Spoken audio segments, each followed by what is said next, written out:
Hello. আরে মামা পুরা চিল অবস্থা। আর ঠিক আছে, ওকে কোনো সমস্যা নাই। শুন, সারাদিন ঘুরমু ফিরমু, ভাই ব্রাদার মিলা চিল করুম বেটা। হ্যাঁ ঠিক আছে। আর গাড়ির টাকা ওইটা খরচ আমি দিব না, মাল পানি যা লাগে ওটা আমি দিব, ওটা সমস্যা নাই। আচ্ছা রাখ। কি? কে বন্ধু? হ্যাঁ। চিলকাওয়া টাওয়া শকুনের কথা শুনলাম মনে হইতাছে। আরে বেটা চিল খাওয়া না, ব্যাপার হইতাছে কি সামনে তো 31st, বুঝছস? চিন্তা করতেছি ভাই ব্রাদার মিলে একটু খাওয়া দাওয়া মোজ মাস্তি। খাওয়া দাওয়া? তাহলে তো আমিও আছি। আরে বেটা ওই খাওয়া দাওয়া না, তাহলে ব্যাপার হইতাছে গিয়া 31st তো মনে করছি আমরা ভাই ব্রাদার মিলে মোজ মাস্তি করুম, ঘুরমু ফিরমু, আতশবাজি, মনে কর যে আকাশটা পুরো রঙিন হয়ে যাবো, রঙিন একটা ভাইব নিয়া এই ঘুরা ফিরা ফুর্তি ফার্তি মোজ মাস্তি এটার ব্যাপারে কথা কইতাছিলাম আর কি, বুঝছস? এটা কি ঠিক হবে? ধর বেটা, এইসব ঠিক বেঠিকের কোনো কিছু বুঝাবুঝি নাই। তোর একটা ব্যাপার বুঝাই কই, এই যে নতুন বছরটা যদি মনে কর যে আমরা মৌজ মাস্তি দেওয়া শুরু করি, তাহলে মনে কর সারাটা বছর মৌজ মাস্তি আর চিলের উপর দেওয়া যাইব। এটা লাগে কাহিনী। এইসব অন্ধকারের যুগ, কুসংস্কার যুগ কি এখনো আছে? আমরা যদি নতুন বছরে আনন্দ ফুর্তি দিয়ে মজমস্তি দিয়ে আমন্ত্রণ জানাই, পুরানটা তো কান্দা কেটে বিদায় দেওয়া উচিত ছিল না? দেখ ভাই, ভাই ব্রাদার মিল্লা ঘুরমু, আনন্দ ফুর্তি করুম, মৌজ মাস্তি করুম, এই সবের ভিতরে এত কিছু চিন্তা করার কোনো দরকার আছে? অবশ্যই আছে। কেন আছে দেখ, এই দেখ।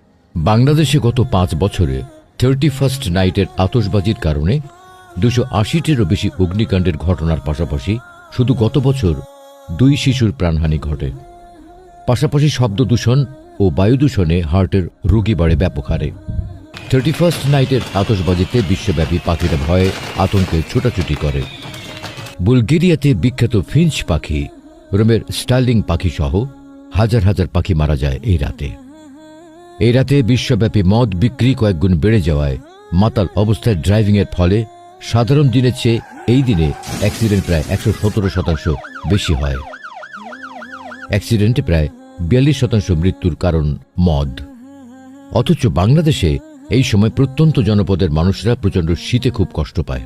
তাই একদল মানুষ এসব 31st নাইটের মতো থার্স্টি দিবস পালন না করে দূর দূরান্তের শীতার্ত মানুষদের জন্য গরম কাপড় ও খাবার নিয়ে ছুটে যায়। এবার ভাইবা দেখ, 31st নাইট পালন করে নিজে মরবি নাকি অন্যের মরার কারণ হবি? ওই কিরে, পাপ্পিরে পাইলি কই? তোর ওই জায়গায় কি করস? কি অবস্থা ম্যান? আরে বেটা, একদিকে হাঁসের মাংস আর ভুনা খিচুড়ি, অন্যদিকে হিসাব নিকাশ। হিসাব নিকাশ? কি এর হিসাব নিকাশ, কত একটু শুনি। গত বছর কি কি ভুল করলাম, সেই ভুল কিভাবে শুধরে চলবো।